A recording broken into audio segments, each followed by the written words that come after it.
శుక్లాంబరధరం విష్ణుం శశివర్ణం చతుర్భుజం ప్రసన్నవదనం ధ్యాయేత్ సర్వవిఘ్నోపశాంతయే. పద్మాసనా పరాశక్తి ప్రౌఢమాతా సరస్వతి లోకకళ్యాణ సిద్ధ్యర్థం భావైశ్వర్యం ప్రదాతు మే. సివిఆర్ ప్రేక్షకులకి నమస్కారం. మనం విక్రమార్క కథల్లో 17వ భాగంలో ప్రవేశిస్తున్నాం. పూర్వభాగంలో విక్రమార్క మహారాజు పలాస నగరంలో బ్రాహ్మణుణ్ణి రక్షించి రాక్షసుని ద్వారా ఎంతోమంది నశించిపోతూ ఉన్నటువంటి ఆ నగరంలో ఉన్నటువంటి బ్రాహ్మణుని రక్షిస్తూ తనే ఆ రాక్షసుడికి ఆహారంగా వెళ్ళినప్పుడు ఆ రాక్షసుడు నీలాంటి ధర్మాత్ముని చంపలేను అని చెప్పి ఏదైనా వరం కోరుకోమనగా విక్రమార్కుడు ఇక మీదట ఈ నగరంలో ఉన్నటువంటి మానవుల్ని తినకు అని చెప్పాడు. అలాగేనని చెప్పి ఆ రాక్షసుడు కూడా వరం ఇచ్చాడు. ఈ రకంగా వరం ఇచ్చిన తర్వాత రాక్షసుడు భార్య రాక్షసి అడిగింది. అంతకుముందే ఈ రాక్షసుడు విక్రమార్క మహారాజును చూసి, నీ యొక్క ఔదార్యం ఎవరితో పోలిక చెప్పాలో తెలియట్లేదు, కానీ జీమూత వాహనుడు నీకు సరిపోతాడేమో అని చెప్పి అంటాడు. ఆ రాక్షసి, జీమూత వాహనుడు ఎవరో చెప్పు, నాకు తెలియదు, ఆత్రంగా ఉంది అని చెప్పి అడుగుతుంది. అడిగేసరికి ఆ రాక్షసుడు తన భార్యకి చెప్పడం మొదలుపెట్టాడు. జీమూతకేతుడు కనకవతి అనేటటువంటి దంపతులు, వీళ్ళు విద్యాధర దంపతులు. యక్షులు, కిన్నరులు, విద్యాధరులు, నాగులు, ఇలా కొంతమంది గంధర్వులు మొదలైనటువంటి వాళ్ళు, కొంతమంది దేవతా జాతికి చెందినటువంటి వారు. అలాంటి వాళ్ళల్లో విద్యాధరుడు కూడా ఒకడు, విద్యాధర జాతి. అలాంటి జాతికి చెందినటువంటి వాడు ఈ జీమూత కేతుడు అనేటటువంటి వాడు. జీమూతం అంటే మేఘం, మేఘమే కేతువుగా కలిగినటువంటి వాడు. కేతువు అని అంటే ఒక జెండా అన్నమాట, జెండాని కేతువు అని అంటారు. జీమూతమే కేతువుగా కలిగినటువంటి వాడు అని అర్థం. జీమూత కేతుడు అంటే అతని భార్య కనకవతి. అలాగే ఈ దంపతులకి జీమూత వాహనుడు అనేటటువంటి పేరు గల ఒక కొడుకు ఉన్నాడు. ఈ జీమూత కేతుడు విద్యాధర రాజు. అయితే జీమూత వాహనుడికి జీమూత కేతుడు రాజ్యానికి పట్టాభిషేకం చేసి, అతనికి యుక్త వయస్సు వచ్చిన తర్వాత పట్టాభిషేకం చేసి, నాయనా ఇంకా రాజ్యపాలన భారాన్ని నువ్వే వహించు, ఇంకా మేము అలసిపోయాము, అడవుల్లోకి వెళ్ళి మేము తపస్సు చేసుకుంటాం.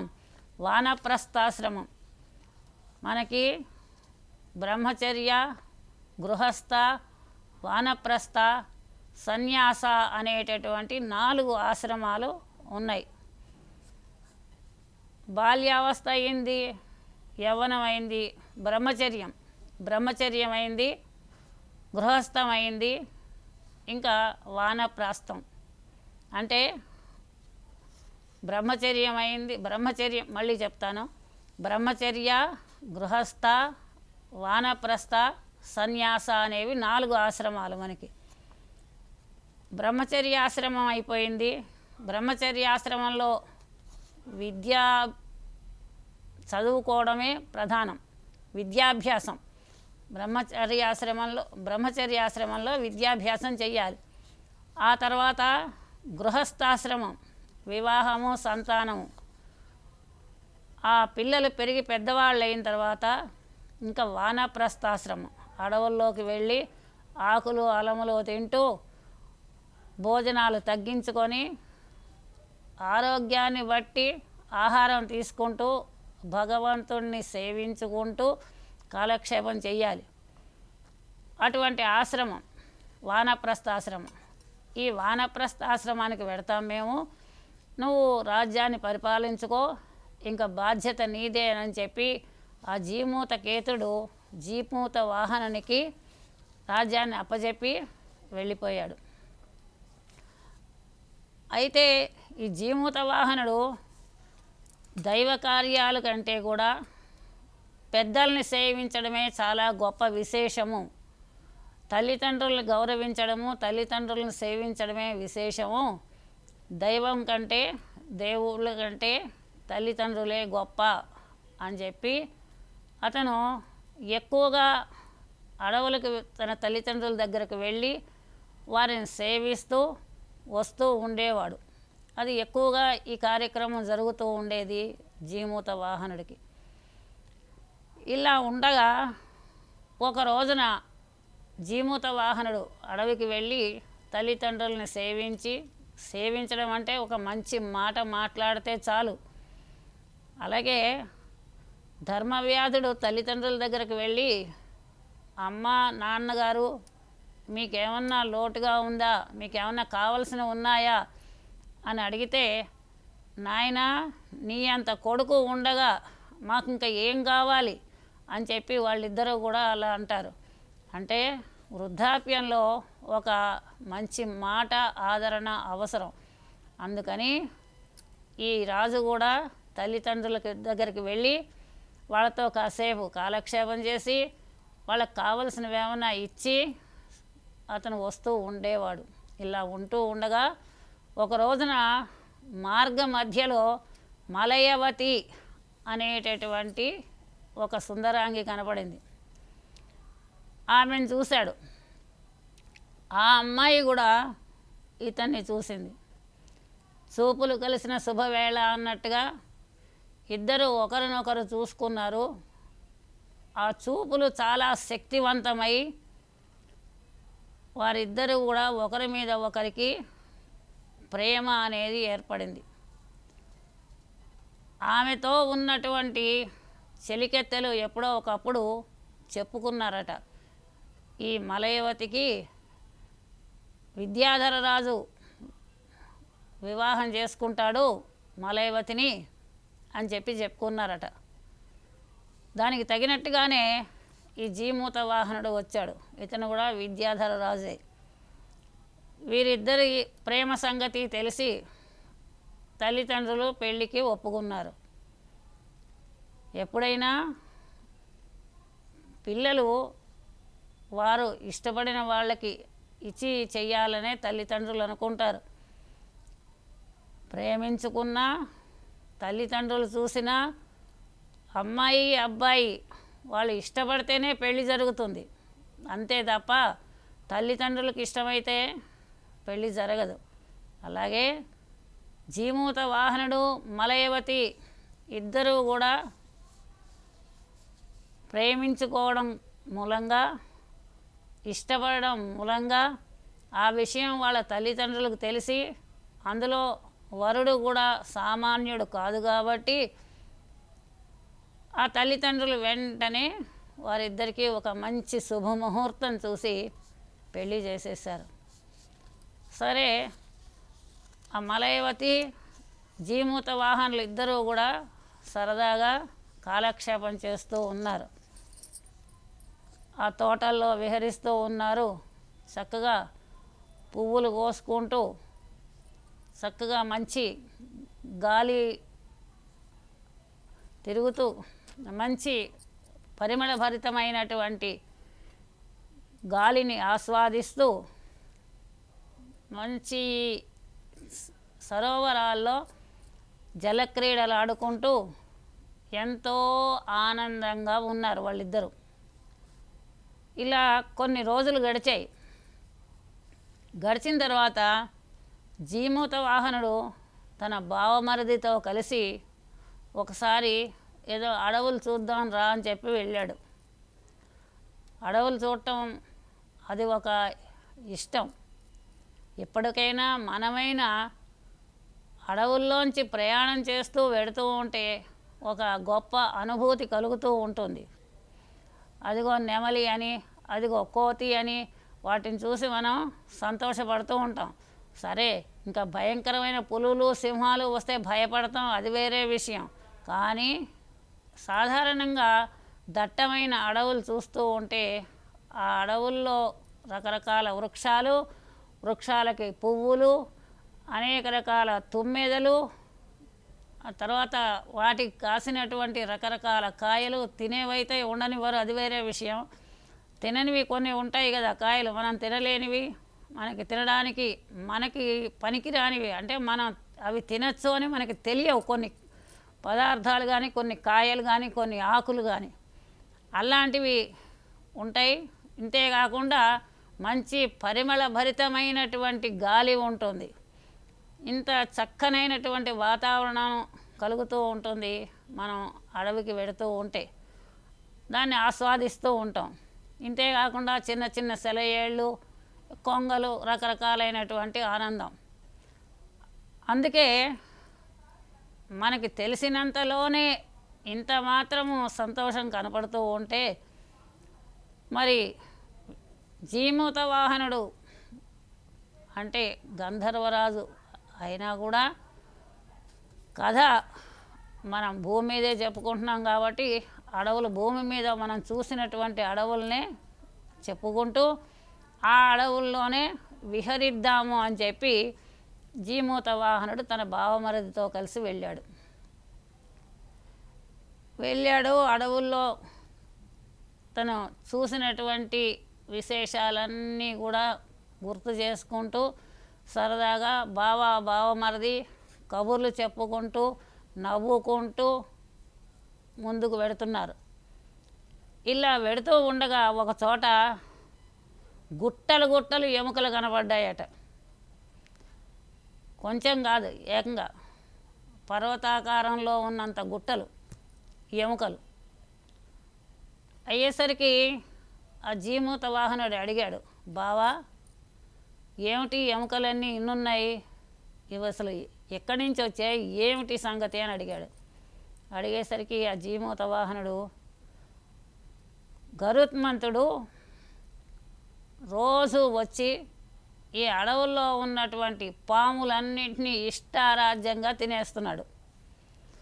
ఇంకా ఇంత అంత అని లేకుండా కడుపు పట్టినంత తినేసిపోతున్నాడు.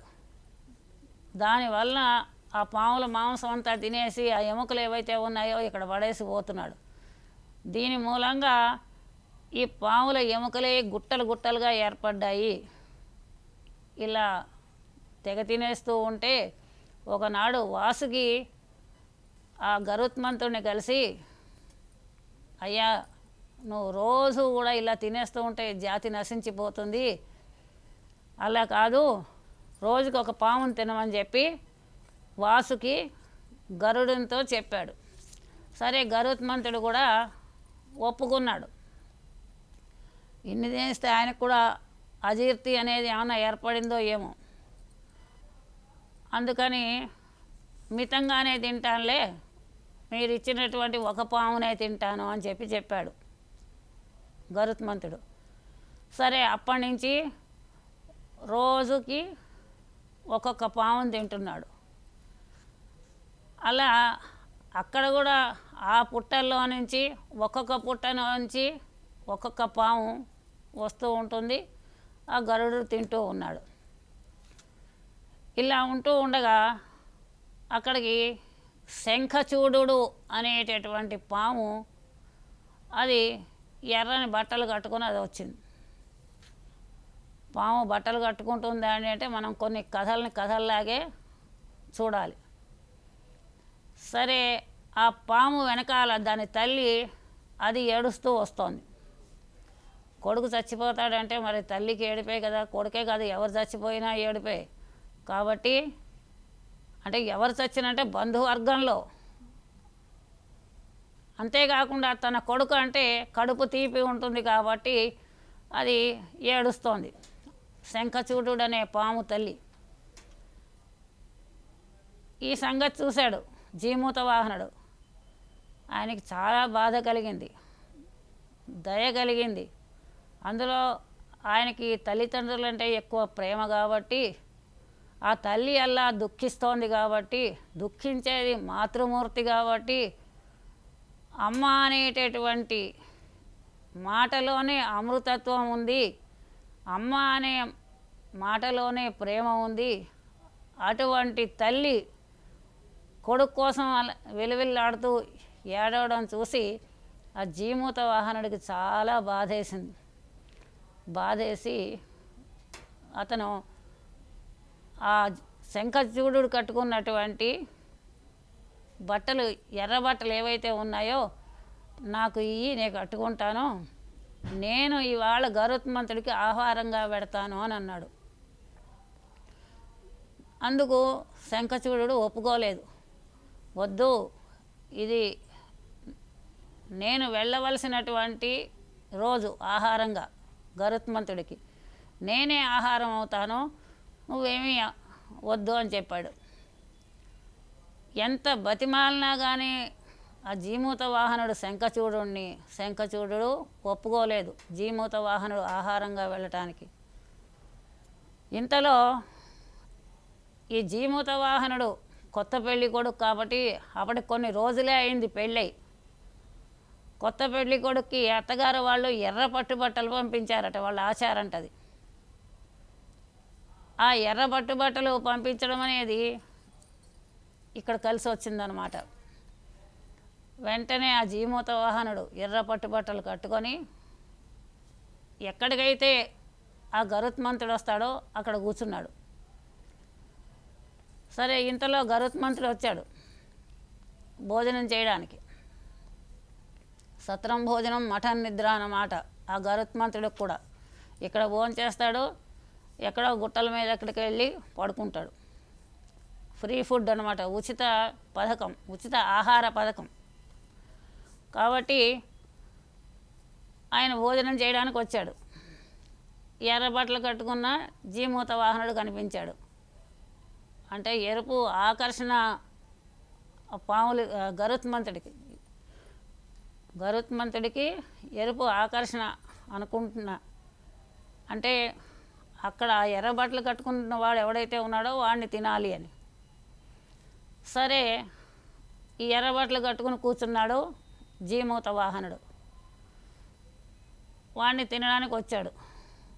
వచ్చి ముక్కుతోటి పొడిచి ఆ మాంసాన్ని తింటూనే ఉన్నాడు. తింటున్నాడు, కాసేపు ఎగురుతున్నాడు, వస్తున్నాడు. ఇలాగా ఆ ముక్కు మాంసాన్ని కరుచుకుని అటు ఇటు ఎగురుతున్నాడు, వస్తున్నాడు. సరే, ఇలా ఉంటూ ఉండగా కొన్ని మణులు ఏవైతే ఉన్నాయో అవి ఆ శరీరం మీద ఉన్న మాంసానికి అంటుకొని అవి రాలి పడిపోయాయట నేల మీద.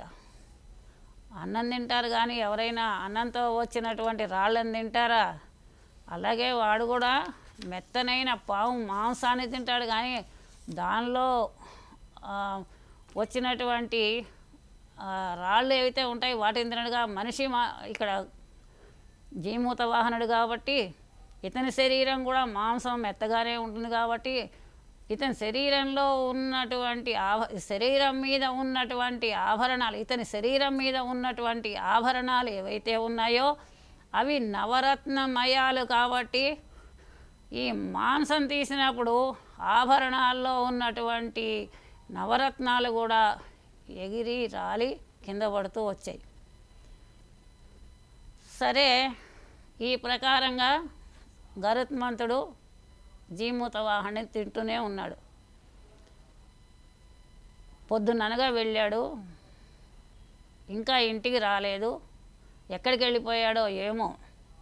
బావమరిది ఇద్దరూ కనిపించట్లేదు అని చెప్పి అల్లుడిని గురించి విచారిస్తూ కొడుకు తీసుకుని వెళ్ళాడు వీడిని అని చెప్పి ఆ తల్లిదండ్రులు, ఆ అమ్మాయి తల్లిదండ్రులు, ఈ జీమూత వాహనుడు తల్లిదండ్రులు అడవుల వెనకాల వెతుక్కుంటూ వచ్చారు.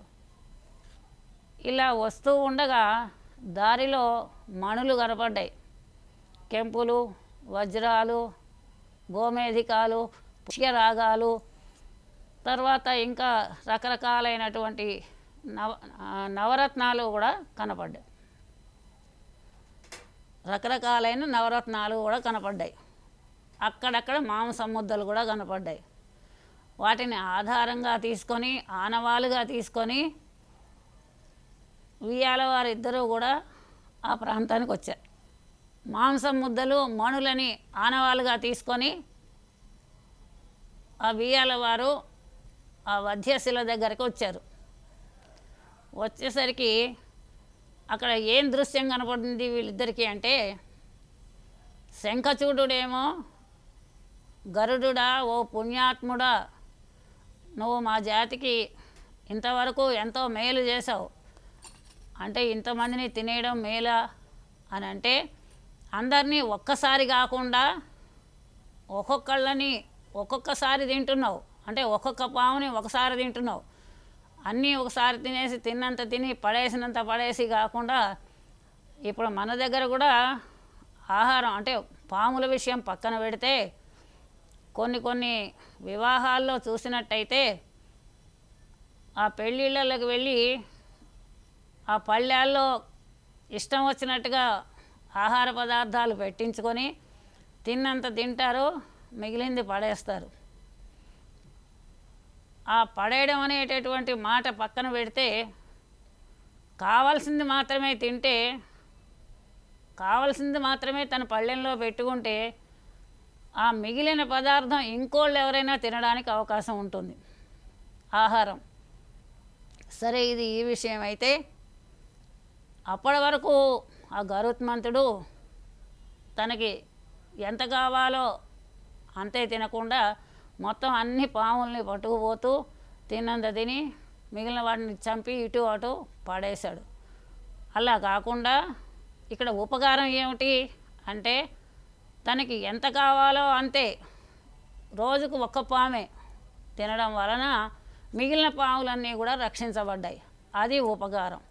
కాబట్టి నువ్వు మాకు ఎంతో ఉపకారం చేశావు ఇప్పటిదాకా, ఒక్కొక్కళ్ళనే తిని, కాబట్టి ఈరోజు నువ్వు నన్ను తినవలసిందే, నేను నీకు ఆహారం అవుతాను అని విపరీతంగా బతిమాలుతున్నట్ట ఆ గరుత్మంతుణ్ణి.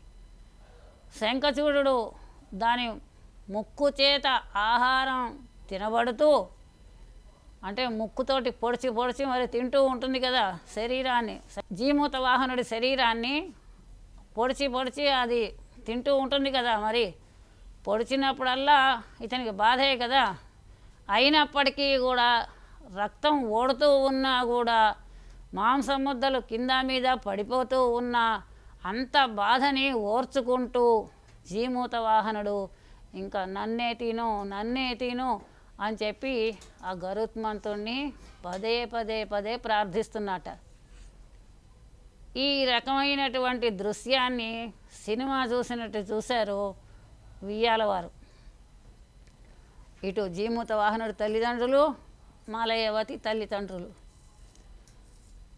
ఈ కోలాహలం ఇలా జరుగుతూ ఉండగా మలయవతి కూడా పరుగు పెట్టుకుంటూ వచ్చేసింది అడవిలోకి. ఎదురుగుండా చూస్తే తన భర్త, పైగా కొత్తగా పెళ్ళైనటువంటి వాడు, ప్రేమించి మరీ పెళ్లి చేసుకున్నటువంటి వాడు, ఇటువంటి తన భర్త రక్తపు మడుగులో గరుత్మంతుడు చేత మాంసాన్ని తినబడుతూ బాధపడుతూ శరీరాన్ని కష్టపెట్టుకుంటూ అయినా చిరునవ్వుతో ఉన్నటువంటి అతనిని చూసింది. చూసి ఆమె కూడా బోరు బోరుమని ఏడ్చింది. అయ్యో, ఇదేం పరిస్థితి, ఎంతో కాలం జీవిస్తావని కదా పెళ్లి చేసుకున్నది, ఇలా వీడికి ఆహారం అయిపోతున్నావు అని చెప్పి ఎంతో బాధపడింది. ఇలా వీళ్ళందరూ ఈ రకంగా మూగినటువంటి విషయాన్ని చూశాడు గరుత్మంతుడు. చూసి అతనికి అర్థమైంది, నేను తింటున్నది పాముని కాదు అని. మామూలుగా అయితే పాము వస్తుంది, దాన్ని తీసుకొని వెళ్ళిపోయి తినేస్తాడు. ఈ మిగిలిన పాములు అక్కడ ఏం కనపడవు, అక్కడంతా నిశ్శబ్దంగా ఉంటుంది. కానీ ఇక్కడ రోజులా లేదు వాతావరణం. అక్కడ నలుగురు మానవులు ఉన్నారు, అంటే మనుషులు ఉన్నారు, అంటే మానవాకృతిలో ఉన్నటువంటి విద్యాధరులు. అమ్మాయి ఉంది, తర్వాత శంఖచూడుడనే పాము ఉంది, వాడి తల్లి ఉంది ఏడుస్తూ. ఇక్కడ వధ్యశిల మీద సగం తినబడినటువంటి ఈ జీమూత వాహనుడు ఉన్నాడు. ఇదంతా ఆ గరుత్మంతుడికి చాలా ఆశ్చర్యాన్ని కలిగించి నేను ఏం చేస్తున్నానో, నేను తినేది పామును కాదే అని ఒక్కసారి చూశాడు. చూసేసరికి జీమూత వాహనుడు. అప్పుడు ఆ గరుత్మంతుడు, అయ్యో నేను చాలా తప్పు చేశాను, నేను తినవలసింది పాముల్ని, ఈ ధర్మాత్ముడిని తింటున్నాను నేను అని చెప్పి చాలా బాధపడ్డాడు. బాధపడేసరికి ఇంకా అక్కడ ఉన్నటువంటి ఆ విద్యాధర రాజైన జీమూతకేతుడు, అతని భార్య,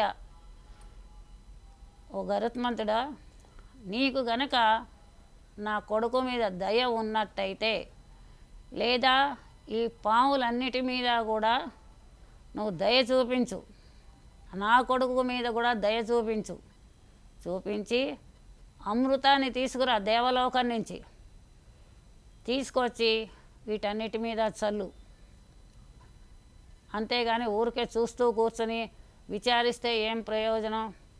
అనారోగ్యం వచ్చింది అని ఆ అనారోగ్యవంతుడిని చూసుకుని బాధపడుతూ అయ్యో అయ్యో అని చెప్పి బాధపడితే ప్రయోజనం లేదు. నీకు దెబ్బ తగిలిందా, నీకు జ్వరం వచ్చిందా, అయ్యో అయ్యో అంటే లాభం లేదు. జ్వరం వచ్చిందా అన్న వెంటనే, అనారోగ్యం వచ్చిందా అన్న వెంటనే ఆ వ్యక్తిని తీసుకొని వైద్యుడి దగ్గరికి వెళ్ళాలి. వెంటనే అతనికి తగినటువంటి రోగాన్ని ఉపశమింపజేయడానికి తగినట్టుగా వైద్యాన్ని అందించాలి. అంతేగాని ఊరికే అనవసరమైనటువంటి సానుభూతి వలన ఏ రకమైన ప్రయోజనం లేదు. అలాగే ఇక్కడ కూడా నువ్వు అయ్యో నేను పాముని తినకుండా జీమూత వాహనాన్ని తిన్నానా, ఈ విద్యాధరుణ్ణి తిన్నానా అని నువ్వు కూర్చుంటే ప్రయోజనం లేదు అని చెప్పి ఆ జీమూతకేతుడు అతని భార్య అమృతం తెచ్చి చల్లమని చెప్పారు. సరే, వెంటనే తప్పు తెలుసుకున్నాడు కాబట్టి ఆ గరుత్మంతుడు దేవలోకానికి వెంటనే ఎగిరి వెళ్ళి ఇంద్రుడిని అడిగాడు, అయ్యా నాకు అమృతం కావాలి, నేను చాలా తప్పు చేశాను, కొన్ని వందల పాముల్ని తినేశాను, పాము అనుకొని విద్యాధర రాజును కూడా తినేశాను, నాకు అమృతం కావాలి అని చెప్పి అడుగుతాడు. అడిగేసరికి ఆ దేవేంద్రుడు కూడా సరే తీసుకెళ్ళు అని చెప్పి అమృతం ఇస్తాడు. ఆ గరుత్మంతుడు అమృతాన్ని తీసుకొచ్చి పాములన్నింటి మీద చల్లుతాడు. అంటే పాము ఎముకల మీద, అక్కడ గుట్టలు గుట్టలుగా పడున్నాయి కదా పాము ఎముకలు, ఆ గుట్టల మీద చల్లుతాడు. చల్లేసరికి వెంటనే అవన్నింటికీ కూడా ప్రాణం వచ్చేస్తుంది. అన్ని పాములు సజీవం అయిపోతాయి, చక్కగా బతికి బట్టగట్టేస్తాయి అవి. ఇంతలో ఈ మలయవతి పార్వతీదేవిని ప్రార్థిస్తుంది, గౌరీదేవిని. గౌరీ అన్న, పార్వతి అన్న, గిరిజ అన్న, శైలజ అన్న, భవానీ అన్న, ఏ రూపంలో మనం కొలిచినా, ఏ పేరుతో పిలిచినా అమ్మవారు ఒకటే, పార్వతీదేవి. ఆమెని ప్రార్థించింది. పసుపు కుంకాలు ఇచ్చేటటువంటి దేవత స్త్రీలకి గౌరీదేవి. ఆమెను ప్రార్థించింది, అమ్మా ఈ విద్యాధరుడు మంగళసూత్రమే ఆభరణంగా కలిగినటువంటి స్త్రీలకి నువ్వు పసుపు కుంకాలు ఇస్తావు, అలాంటి ఈ విద్యాధరుడు చిరాయువు అని చెప్పి నాకు పెళ్లి చేసావు, కాబట్టి నా మంగళసూత్రాన్ని నిలబెట్టు, వీడు ఈ స్థితిలో ఉన్నాడు అని చెప్పి అమ్మవారిని వేడుకుంటుంది. వేడుకునేసరికి ఆ పార్వతీదేవి ప్రత్యక్షమయ్యి అతనికి మీద కూడా పార్వతీదేవి ప్రత్యక్షమై ఆ జీమూత వాహనుడి మీద కూడా అమృతాన్ని చల్లుతుంది. జీమూత వాహనుడు బతుకుతాడు. ఇలా బతికిన తర్వాత ఆ పార్వతీదేవి వాళ్ళ ఇద్దరికీ కూడా చక్కగా దీర్ఘాయుష్ ఇస్తుంది. తర్వాత రాజ్యాన్ని పరిపాలన చేసుకుంటారు ఈ దంపతులు, మలయవతి జీమూత వాహనుడు. ఇది నాగానంద కావ్యం. సంస్కృతంలో ఈ నాగానందం అనేటటువంటి నాటకాన్ని శ్రీహర్షుడు అనేటటువంటి కవి రచించాడు. దానికి సరైనటువంటి కథ ఇది. నమస్కారం. వచ్చే భాగంలో మరొక కథతో కలుద్దాము.